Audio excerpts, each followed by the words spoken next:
Graça e paz, irmãos e irmãs. Para quem não me conhece, meu nome é Ismael. Eu congrego na igreja de Nosso Senhor Jesus Cristo de Vila Natal e, atendendo o pedido do pastor João, eu vou trabalhar com os irmãos a apostila, a matéria doutrina da igreja. A apostila em si, irmãos, ela no geral ela é bem simples, ela está bem explicadinha, bem didática. Só da página 20 a 26, ela está um pouco complexa, porque ela trata do racionalismo cristão, racionalismo da história da igreja, e é um pouco filosófico, não é um assunto muito divulgado, muito estudado na igreja, então é um pouco complexo. Mas, irmão, não se preocupe, porque a próxima matéria que o pastor João vai ser sobre a história da igreja, e talvez ele traga esclarecimento nessa área para nós. Essas coisas que vão ficar um pouco mais difíceis, a gente discute no estudo no encontro de terça-feira. Aí os irmãos, trabalhando junto, a gente pode aprender mais sobre essas questões que estão um pouco complexas. O único trabalho que eu vou deixar para os irmãos e irmãs é ler a apostila, nenhum outro trabalho. A apostila tem 40 páginas, os irmãos podem ler ela bem devagar, tem um mês para ler 2 páginas por dia, sem pressa, e as dúvidas que for surgindo, os irmãos traz nos encontros de terça-feira, e a gente conversa sobre as dúvidas, sobre as dúvidas que surgirem durante a leitura dos irmãos. Irmãos, essa doutrina da igreja, a nível introdutório, parece que há no meio da igreja um entendimento um pouco confuso. Tem alguns irmãos que entendem que a igreja começa em Pentecoste.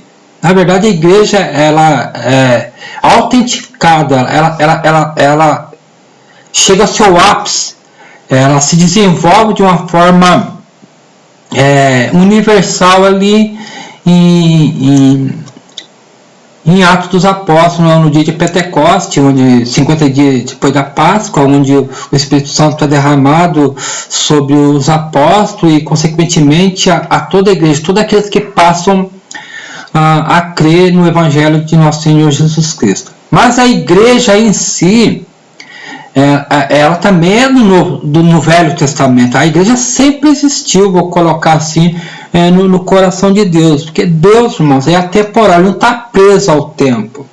Então a sua igreja, os seus eleitos, já estava no coração de Deus, digamos assim, antes da fundação do mundo. Deus fez essa seleção em Cristo antes da fundação do mundo. Eu gostaria de projetar um versículo dos irmãos aqui. Eu acho que já está aqui destacado, está em Efésios, no capítulo 1, do versículo 4 e 5. Diz assim: deixa eu destacar aqui, como também nos elegeu nele antes da fundação do mundo, para sermos santos e irrepreensíveis diante dele em amor. E nos predestinou para sermos filhos de adoção por Jesus Cristo, para si mesmo, segundo o beneplácito da sua vontade. Essa passagem é incrível, irmão. Esta é uma passagem com ênfase na escolha de Deus antes mesmo que o mundo fosse criado, daqueles que se tornariam crentes. Então, na verdade, deixa eu voltar aqui, a igreja, ela sempre existiu no coração de Deus. Até aqui na apostila, o autor da apostila vai dizer que a igreja ela já existia assim como um embrião. Por exemplo, assim, quando Deus ele cria Adão e Eva, e o pecado já entra no mundo, a humanidade toda se perde ali em Adão. Já aparece o primeiro sacrifício lá, quando é feito aquele sacrifício do carneiro lá, já está apontando para Cristo que viria salvar a sua igreja da condenação eterna. E todos aqueles que passam a crer em Cristo faz parte daquele povo que foi escolhido antes da fundação do mundo, e já foi providenciada a salvação para a sua igreja, para os seus eleitos. Essa é a igreja, então ela já vem ali desde do Velho Testamento. Eu peguei essa apostila, irmãos, eu peguei algumas partes dela e resumi, aí eu vou projetar para os irmãos algumas partes da apostila para que ficasse mais fácil para a gente conversar na terça-feira. Então, irmãos, voltando ao que eu estava falando, a igreja sempre existiu. Pentecostes é uma autenticação da igreja. A igreja não é um evento exclusivo do Novo Testamento. Ela pega a sua abrangência, ela atinge o seu ápice ali, mas ela não é exclusiva, ela já começa lá no Velho Testamento. Ele já vem se revelando, o povo de Deus já vem, Deus escolhe Abraão sai de sua terra, de Abraão nasce a nação de Israel, vem Moisés e Davi, e de Davi nasce o Salvador, veio da linhagem de Davi, vem o Salvador do mundo, que é Jesus Cristo. Uma igreja ela já vem sendo moldada desde lá do Velho Testamento. Talvez fique um pouco confuso para os irmãos, mas os irmãos que assistiram essa gravação e ficaram alguma dúvida, é só a gente mencionar essa dúvida nos encontros de terça-feira, a gente discute melhor. Então a igreja sempre existiu. A igreja já está no coração de Deus, colocamos assim, antes da fundação do mundo.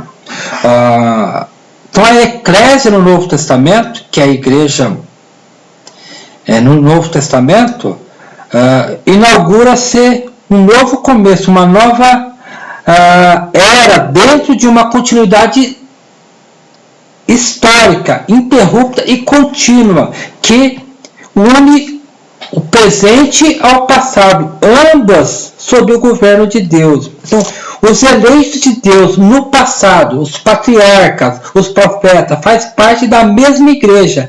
Aqui pertencemos todos nós. Os eleitos do Antigo Testamento, eles olhavam para frente, para Cristo que viriam. Por exemplo, assim, quando era feito um sacrifício lá no Velho Testamento, aquele animalzinho que era sacrificado no lugar do pecador, ele já apontava para um Salvador, ele já apontava para Cristo. Eles não tinham o mesmo entendimento que nós temos hoje. Mas eles sabiam que viria um substituto que morreria, daria vida por eles. Então, nesse sentido, eles olhavam para Cristo que viria, um substituto. E nós já olhamos para trás, para um Cristo que já veio e já deu a vida por nós naquela cruz, já deu a vida pela sua igreja, já deu a vida pelos seus eleitos. Então, no Velho Testamento, é como se eles olhassem para frente, um substituto que viria. Eles não tinham o mesmo entendimento que nós temos hoje, nós temos a Bíblia completa, eles não tinham. Mas eles já tinham noção, eles já tinham entendimento que o substituto viria. Então, nesse sentido, que eles olhavam para frente, eles olhavam para Cristo. E nós olhamos para trás, para um Cristo que já veio. Nós já temos esse entendimento completo, porque nós temos a Bíblia completa. Martinho Lutero, ele fala uma coisa interessante. Ele declara que Abraão foi cristão antes da vinda de Cristo, à luz do que o próprio Cristo afirmou. Em João 8,35, João 8,56, está escrito assim: Abraão, vosso pai, alegrou-se por ver o meu dia, viu e regozijou. Então, baseado nesse versículo, Martinho Lutero ele fala uma coisa interessante, que tem um fundamento bíblico em cima desse versículo, que Abraão foi cristão mesmo antes de Cristo ter vindo. Tudo já apontava para Cristo. Então agora, irmãos, eu vou saindo desse nível introdutório, agora eu vou postar para os irmãos os slides da apostila, e está bem resumido. E lembrando os irmãos que eu vou ser um pouco repetitivo, tá, irmãos? Nos irmãos, vou usar esse método um pouco repetitivo, porque faz com que os irmãos gravem mais aquilo que está sendo destacado. Nomes bíblicos da igreja. O Velho Testamento emprega duas palavras para designar a igreja. Kahal, Edihar, que é a linguagem mais no idioma hebraico. Então, Kahal quer dizer chamar. Essas duas palavras, às vezes, são usadas indiscriminadamente com o mesmo sentido de indicar ou encontrar-se, reunir-se num lugar indicado. Edihar é propriamente uma união resultante da combinação e, quando aplicado a Israel, denota a sociedade propriamente dita, formada pelos filhos de Israel ou por seus chefes representativos, reunidos ou não. Por outro lado, Kahal denota propriamente a reunião de fato do povo. Consequentemente, vemos essa expressão Kahal Edihar, isto é, Assembleia da Congregação. Então, Edihar era usada quando o povo de Deus se reunia ou não. Ela indicava o povo, o representativo do povo reunido, não. Kahal, ela já é mais específica. Ela indica um povo reunido, uma assembleia, uma congregação reunida, o povo reunido. Fora disso, a palavra era chamada de Edihar, do povo reunido ou não, mas quando se tratava do povo reunido para ouvir a palavra, para ouvir as leis, usava-se a palavra Kahal ou Kaal, que está lá em Êxodo 12:6. Essas duas palavras, ela aparece no hebraico como Kaal. Edihar eu já não encontrei, mas segundo algumas teologias sistemáticas de Louis Bancroft, parece essas duas palavras intercaladas. Mas essa palavra ela está lá em Êxodo 12:6, em Números 14:5, Jeremias 26:17.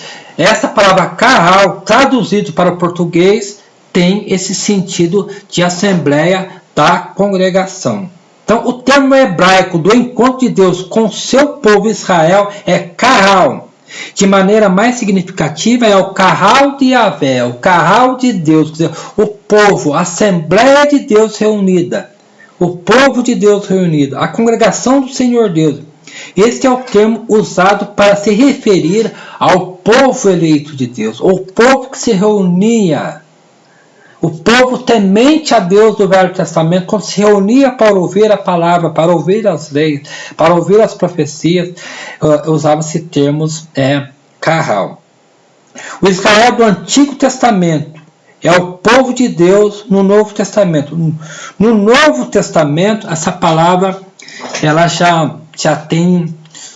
muda para eclésia. Como o Novo Testamento está em grego, a tradução do hebraico para o grego da palavra Kahal se torna eclésia. Também, é claro, na Septuaginta. A Septuaginta é o Velho Testamento em grego. Então, o Velho Testamento em grego, quando aparece essa palavra, quando chega nesses versículos, aparece a palavra Kahal, ela muda para eclésia, que é a tradução do hebraico para o grego. Então, a igreja do Deus vivo, constituída por todos quantos foram regenerados mediante a palavra de Deus, a qual vive e é permanente. Então, o povo de Deus reunido lá no Velho Testamento, Kahal, ou eclésia na Septuaginta. E no Novo Testamento, que está em grego também, é todo o povo de Deus reunido para ouvir a palavra, para ouvir o Evangelho, tem o sentido de eclésia, a assembleia, a congregação do Senhor. Ok? Vou mudar aqui. Slide 2. Então, o Novo Testamento também tem duas palavras derivadas de Septuaginta. Como eu já disse, no Novo Testamento, como está em grego, a palavra ela muda a sua forma, mas o seu significado é o mesmo, que é eclésia. Kahal no Velho Testamento está em hebraico, tem o significado de chamar. E no Novo Testamento, em grego, chamar para fora, convocar para fora. E também tinha, essa parece também a palavra também de sinagoga. O que é uma sinagoga, irmãos? Quando que tem o significado de reunir ou reunir. Reunir-se ou reunir. O que é a sinagoga? Quando a Babilônia ela invadiu Jerusalém, invadiu o povo de Israel, eles praticamente fez cativo toda a nação de Israel. E eles ficaram privados, não tinha mais como usar o templo que ficava ali em Jerusalém, porque eles foram cativos, eles não tinham mais acesso ao templo. E eles foram levados para a Babilônia como cativos, como eles não podiam mais se reunir no templo, onde eles faziam o sacrifício. Irmãos, aliás, passar para os irmãos que o sacrifício de animais só poderia ser feito no templo em Jerusalém. Uma vez que eles não tinham mais acesso ao templo, eles não podiam mais fazer o sacrifício de animais. Como eles foram espalhados, dispersados ali de Jerusalém, que eles montaram pequenos espaços, começaram a chamar de sinagoga, pequenos espaços onde se reuniam, onde se ouvia as leis, se ouvia as profecias, tudo aquilo que era concernente ao povo de Deus naquela época, relacionado a Deus, ele se reunia num espaço, num pequeno espaço onde ele se ouvia as leis de Deus. Por isso que o estilo da igreja hoje é sinagogal, porque a igreja ela tem vários, a igreja é universal, mas ela se reúne em vários espaços. Esses espaços onde, por exemplo, se a igreja de Nosso Senhor Jesus Cristo Vila Natal, igreja de Nosso Senhor Jesus Cristo Brás Cubas, Casarejo, esses pequenos espaços eram estilos que eles usavam, estilo sinagogal, pequenos espaços onde o povo se reunia para ouvir as leis, e no nosso caso hoje, ouvir o Evangelho, participar das ordenanças do Senhor. Então a igreja hoje tem um estilo sinagogal. Então sinagoga é empregada exclusivamente para denotar quer reuniões religiosas dos judeus, quer os edifícios que eles se reuniam para o culto público. Então, as reuniões religiosas, o espaço público onde eles iam cultuar a Deus tinha esse nome de sinagoga. Eu vou projetar aqui Mateus 4:23, só para os irmãos entenderem. Tem vários versículos dando base naquilo que está sendo dito. Os irmãos podem ler mais tranquilo quando for ler a apostila. Mas para a gente ganhar tempo, vou ler só um versículo que dá base a isso que eu estou falando aqui. Deixa eu voltar aqui, Mateus 4:23. Deixa eu projetar aqui. Mateus 4:23. Vai aparecer aqui a palavra sinagoga. Aqui. E percorria Jesus toda a Galiléia, ensinando nas sinagogas, pregando o evangelho do reino e curando todas as doenças e enfermidades entre o povo de Deus. Então aqui já aparece a palavra sinagoga, os pequenos espaços onde tinha o púlpito lá, onde Jesus se reunia e pregava o evangelho do reino para essas pessoas, que é o que nós fazemos hoje, pequenos espaços onde nós se reunimos para pregar o evangelho, adorar a Deus, fazer aquilo que é concernente às escrituras. Então, voltando aqui, voltar ao slide aqui. Então, eclésia é a igreja neotestamentária, embora nos poucos lugares denote assembleias civis e comuns. Aqui estão os versículos, os irmãos podem ver que a assembleia ela poderia ser usada tanto para as reuniões concernente aos problemas da comunidade, como também era usada para a reunião do povo de Deus, para louvar, para ouvir o evangelho, igual é feito hoje. Então, a eclésia, no grego, ela tem uma maior abrangência. Ela não significa só a igreja. Por exemplo, hoje nós temos a Assembleia dos Deputados, a Assembleia dos Vereadores, a Assembleia de Amigos de Bairro. Então, no Novo Testamento acontecia isso. Eles usavam essa palavra eclésia não somente para se referir ao povo de Deus reunido para ouvir a palavra, mas também assuntos que não estavam ligados ao povo de Deus. Por isso que hoje existe por exemplo, a Assembleia de Deus Madureira, a Assembleia de Deus de Belém. Então ela tem que especificar Assembleia de Deus, Ministério Madureira, porque se ela não especificar, pusesse só Assembleia de Deus Madureira, ficaria vago, mas Assembleia de Deus de Madureira, Assembleia do quê? Então, essa palavra eclésia, ela tem uma abrangência, ela não se refere igual a palavra carral lá no Velho Testamento, que era específica somente para o povo de Deus. E essa palavra eclésia também no grego, ela tem o significado de chamado para fora da casa. Então nós podemos pegar essa palavra e se referir a ela como igreja chamados para fora do mundo, que não foge aquilo no contexto geral das Escrituras. Que é a igreja de Cristo? Aqueles que são chamados para fora do mundo, são chamados ao arrependimento, que não estão mais ligado ao sistema do mundo, mas aqueles que passaram a crer, passaram a receber o Espírito Santo em si, passaram a ser morada do Espírito Santo. Então, chamados para fora do mundo, chamados para o Evangelho, chamados para a verdade, receber a luz do Evangelho em si. Então, nesse sentido, pode-se usar essa palavra, mas não pode se afirmar que a palavra eclésia é exclusivamente para se referir ao povo de Deus. Então, muitas vezes, essa palavra é interpretada no sentido de entre as massas do povo comum, indicando em conexão com o uso escriturístico de eclésia, que a igreja consiste dos eleitos chamados para fora do mundo. Então, foi o que eu disse, irmãos.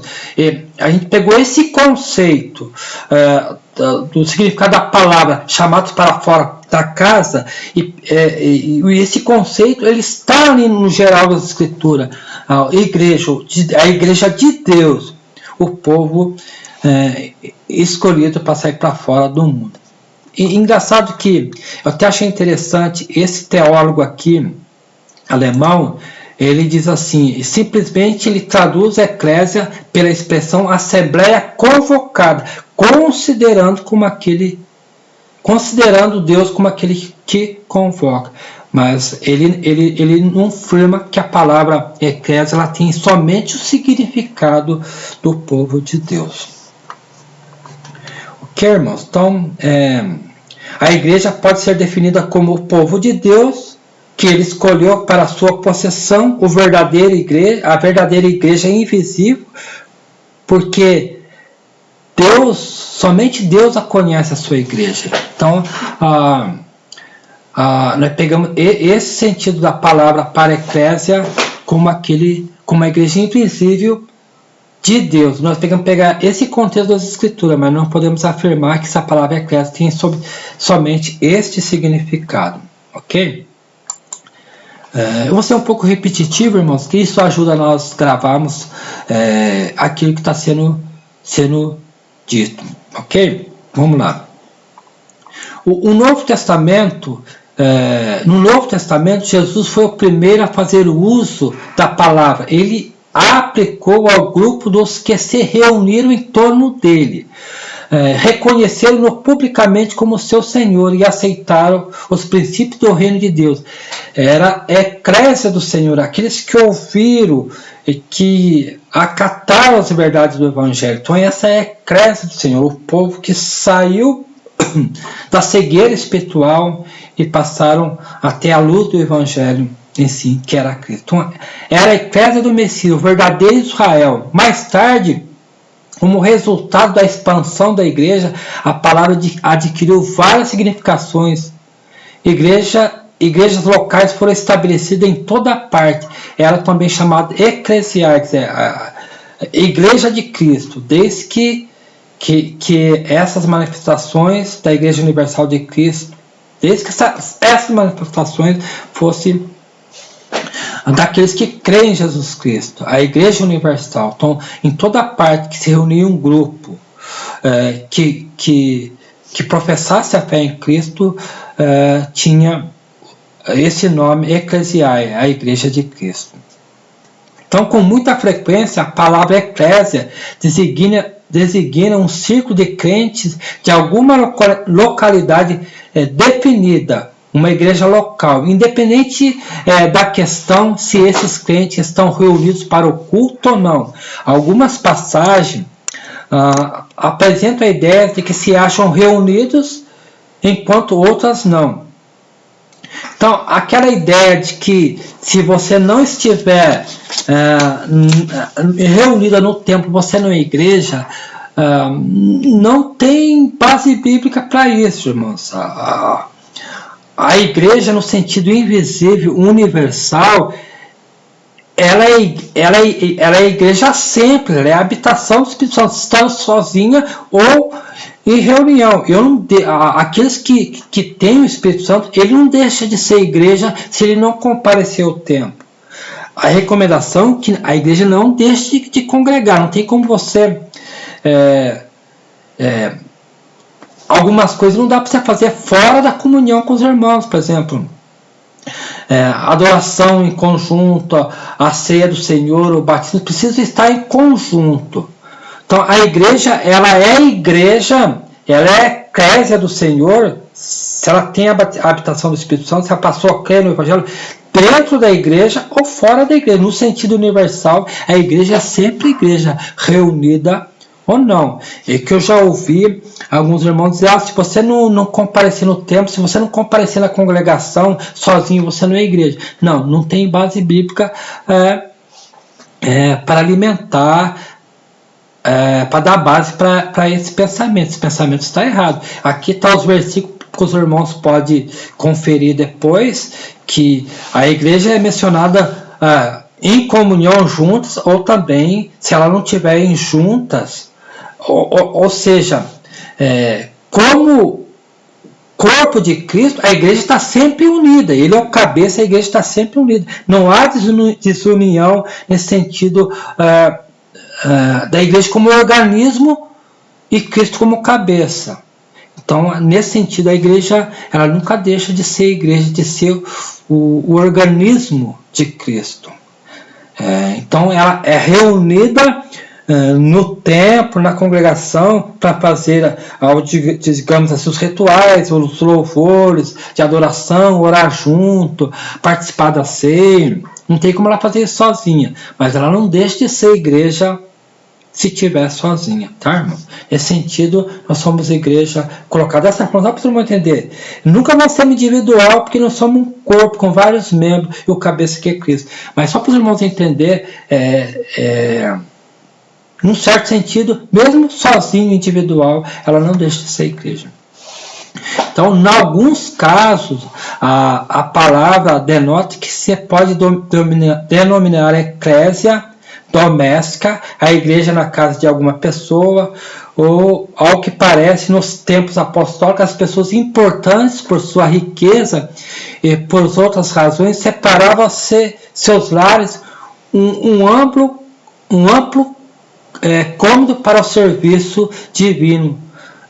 Acham-se exemplos deste uso da palavra. Aqui estão os versículos que mostram isso. Então, a igreja universal, no sentido invisível, aonde estiver, ela nunca deixará de ser igreja. O grupo se reúne em várias partes, não somente no templo, debaixo de uma árvore, na casa do irmão. Ela sempre será a igreja. A igreja, aqueles regenerados que são templos do Espírito Santo, nunca deixa de ser igreja. Faz parte do corpo, é o organismo que tem o cabeça como Cristo. Vou passar aqui no slide 4. Então, num sentido mais geral, a palavra serve para denotar a totalidade totalidade do corpo. Eu tentei passar para os irmãos entenderam o que eu falei anteriormente, mas aqui ele dá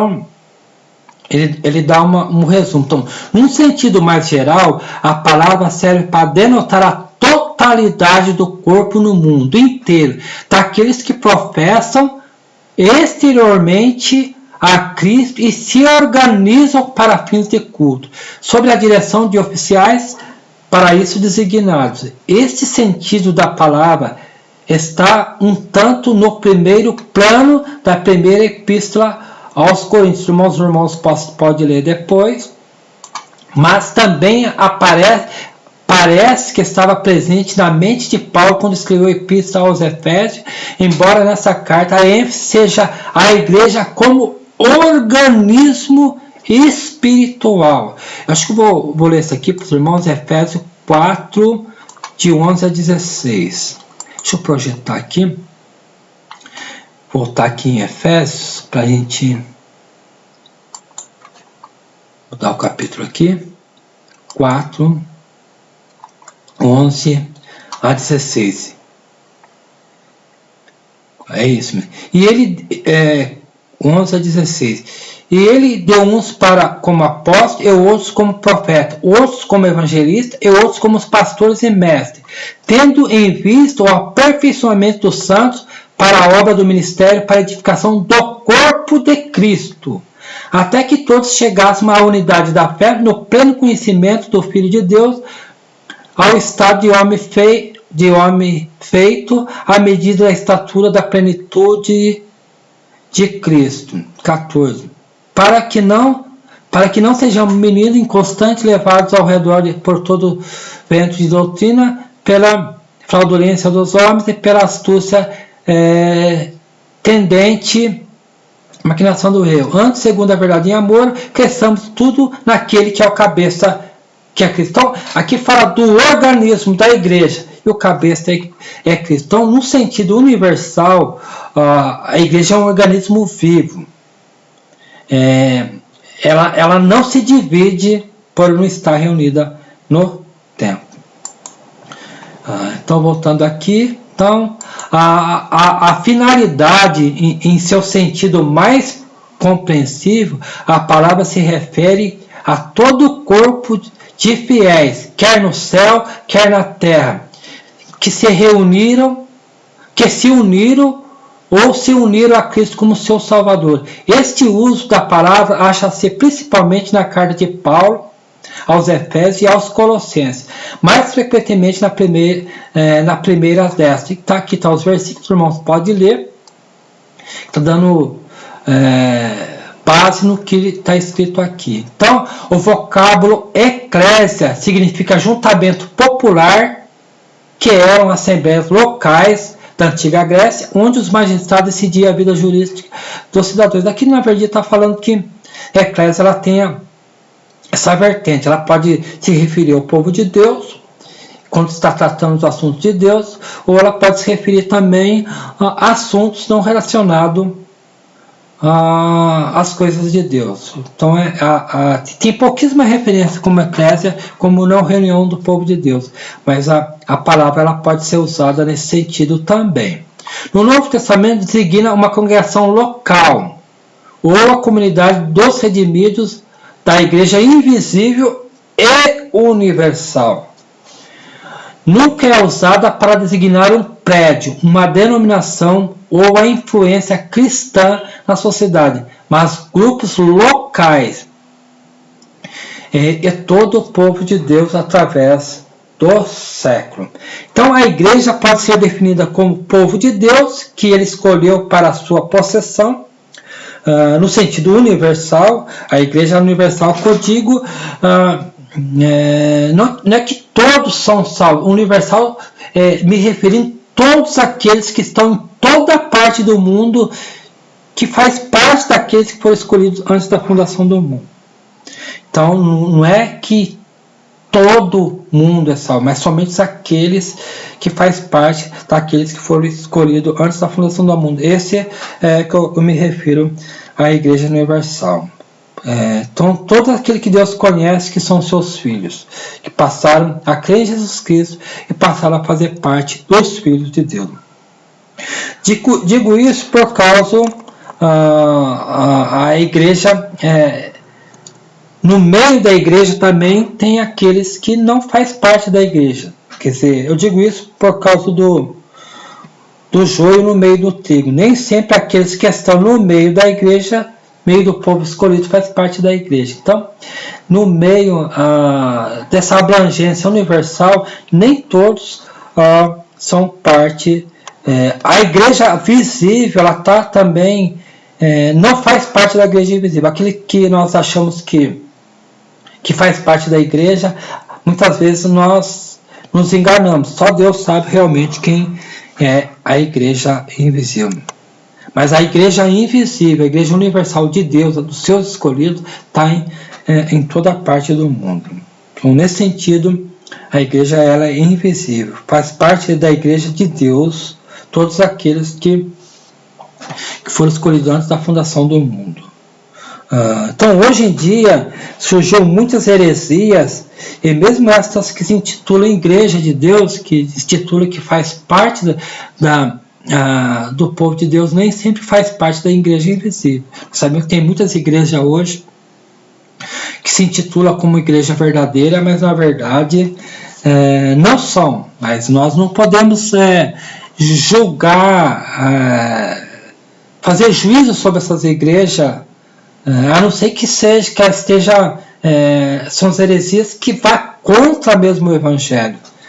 Mas somente Deus conhece quem são os seus, a igreja invisível.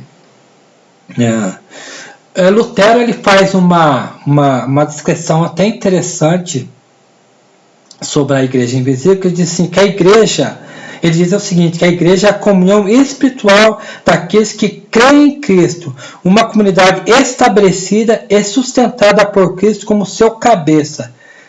Se não for assim, não pode ser considerada como igreja verdadeira. Nós sabemos, irmãos, que tem muitas igrejas hoje que se intitulam Igreja de Deus e não tem Cristo como seu cabeça. Não tem Cristo como Deus. Eu não vou citar nome, porque os irmãos sabem. Tem muitas igrejas hoje que se diz cristã, mas não tem Cristo como seu cabeça. Então, não faz parte da igreja verdadeira. Então, a igreja, nesse sentido, a igreja é visível e invisível. A verdadeira essência da igreja encontra-se na esfera invisível, na fé, na comunhão com Cristo, na participação das bênçãos da salvação, por meio do Espírito Santo. A igreja é visível e invisível, mas nem sempre a igreja visível faz parte da igreja invisível.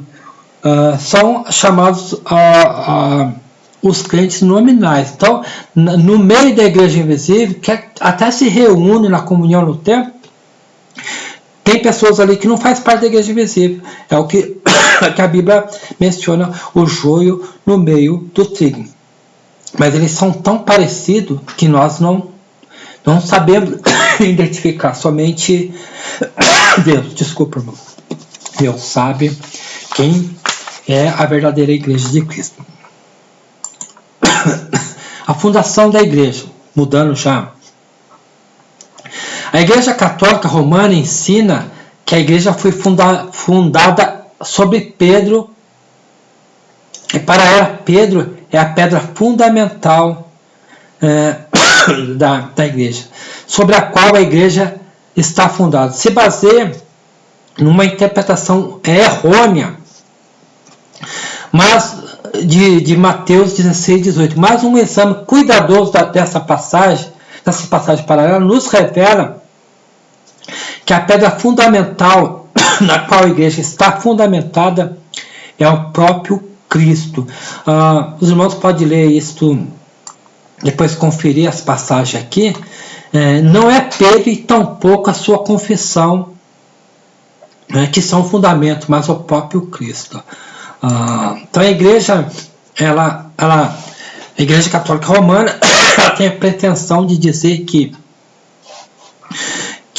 Pedro foi o primeiro Papa e os Papas hoje são o substituto de Pedro, que segundo eles foi o primeiro Papa. Mas quando quando Pedro fala sobre esta pedra, edificarei a minha igreja, ele não está falando que, quando Jesus fala sobre esta pedra, edificarei a minha igreja, sobre o que Pedro falou, ele não estava dizendo que a igreja seria edificada em Pedro, como se Jesus apontasse para ele, Jesus apontando para ele sobre esta pedra, apontando para ele, que se nós lermos os outros versículos, que está aí, que os irmãos podem conferir, a pedra angular, a pedra principal é Cristo. Então, como se ele dissesse, sobre mim, Pedro, edificarei a minha igreja, e não em Pedro. Então, a época de sua fundação, as palavras que Jesus, em Mateus 16, 19, aponta para o futuro, sobre esta pedra edificarei a minha igreja, Jesus não edificou naquele momento, mas começou ali. Não começou ali em Pedro, como os católicos romanos querem entender. A igreja ainda seria edificada. A igreja de Cristo veio a existir como igreja no dia de Pentecoste, quando foi consagrada pela unção do Espírito Santo. Na verdade, essa parte aqui parece um pouco contradizer o que eu já disse anteriormente. A igreja não começa ali em Pentecoste.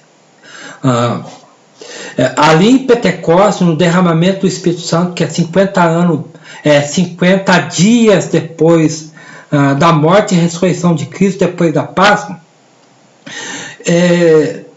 o Espírito Santo ele vem de uma forma mais abrangente, que primeiro os apóstolos capacita eles, que tem aquela manifestação de poder, fala em línguas estrangeiras, em idioma, e acontece várias maravilhas ali, e depois, consequentemente, todos aqueles que passam a crer em Cristo passam a ser templo do Espírito Santo. Então, a igreja ela atinge seu ápice ali em Pentecostes, mas não que ela comece ali, irmão. Que os irmãos vão ver vários versículos no Velho Testamento, a atuação do Espírito Santo no Velho Testamento, que aquelas pessoas que confeccionaram a arca, a gente vai ver várias que as pessoas vinha sobre eles, não habitava sobre eles, mas vinha sobre eles. Ali em Pentecostes, ele passa a habitar.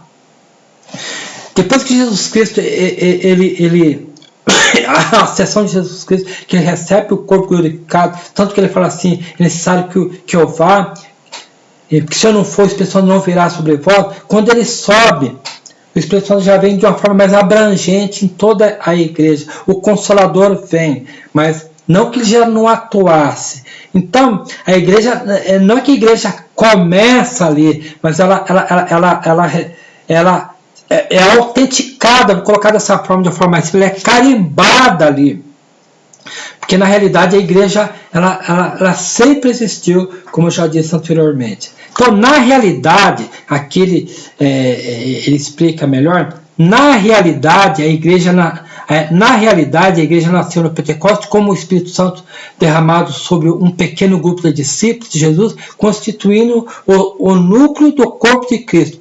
Os discípulos antes de Pentecostes, aqui ele conserta, os discípulos antes de Pentecostes devem ser considerados apenas como o embrião da igreja. Então ele quer dizer embrião, que a igreja sempre existiu, ela veio tomando forma e atinge seu ápice ali no Velho Testamento. É bom ficar claro isso para os irmãos não se confundir. A igreja então só começa sempre. Não, a igreja sempre existiu, mas ela atinge seu ápice, a sua abrangência ali no Novo Testamento. Digamos assim, a revelação de Deus, a palavra de Deus, ela estava restrita só ali ao povo de Israel. Tanto que quando Cristo morre na cruz, o véu é rasgado de cima a baixo, ali a igreja começa a estender já para o mundo. Até então, a igreja, as revelações, quem tinha acesso era somente o povo de Israel e alguns estrangeiros, mas a igreja não tinha se aberto ainda para os gentios que somos nós. E quando chega ali em Pentecostes, a igreja ela se abre a todos, que a gente vai ver mais para frente, já não existe mais grego, não existe mais judeu, mas todos aqueles que venham a crer no Evangelho. Então, nesse sentido que a igreja ela atinge o seu ápice ali no Velho Testamento, mas não que ela se inicia ali, mas como é embrião, ela já começa lá no Velho Testamento. Como já disse, eu li um texto de Abraão, que Jesus fala: Abraão viu o meu dia e se regozijou, se alegrou. Então a eclésia não era para ser vista apenas como uma comunhão humana, resultante de uma fé e experiência religiosa comum. E isto, porém, mais do que isso, é a criação de Deus através do Espírito Santo. Irmãos, eu não sei quanto tempo eu já gastei até aqui, mas eu vou parar aqui na fundação da igreja e na próxima gravação eu parto daqui para não ficar muito cansativo para os irmãos. Mas os irmãos, peço que os irmãos assistam essa gravação e se tiver alguma dúvida a gente discute nos encontros de terça-feira. Irmãos, até a próxima gravação, então eu vou encerrar aqui.